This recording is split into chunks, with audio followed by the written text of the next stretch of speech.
The Lord has shown me that Satan was once an honored angel in heaven next to Jesus Christ. His countenance was mild, expressive of happiness like the other angels.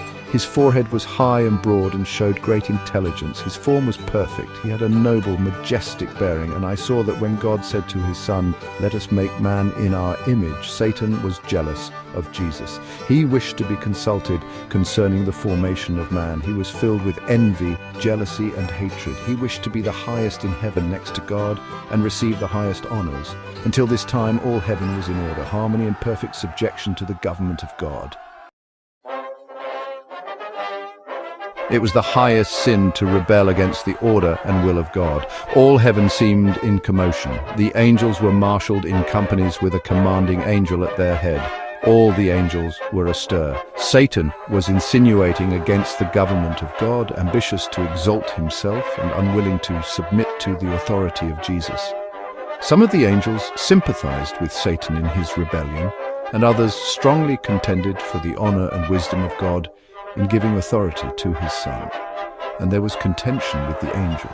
Satan and his affected ones, who were striving to reform the government of God, wished to look into his unsearchable wisdom, to ascertain his purpose in exalting Jesus and endowing him with such unlimited power and command. They rebelled against the authority of the Son of God, and all the angels were summoned to appear before the Father to have their cases decided. And it was decided that Satan should be expelled from heaven, and that the angels, all who joined with Satan in the rebellion, should be turned out with him. Then there was war in heaven. Angels were engaged in the battle. Satan wished to conquer the Son of God and those who were submissive to his will. But the good and true angels prevailed, and Satan with his followers was driven from heaven. After Satan was shut out of heaven with those who fell with him, he realized that he had lost all the purity and glory of heaven forever. Then he repented and wished to be reinstated again in heaven. He was willing to take his proper place, or any place that might be assigned him. But no, heaven must not be placed in jeopardy. All heaven might be marred should he be taken back, for sin originated with him, and the seeds of rebellion were within him. Satan had obtained followers, those who sympathized with him in his rebellion. He and his followers repented, wept, and implored to be taken back into the favor of God. But no, their sin, their hate, their envy and jealousy had been so great that God could not blot it out. It must remain to receive its final punishment.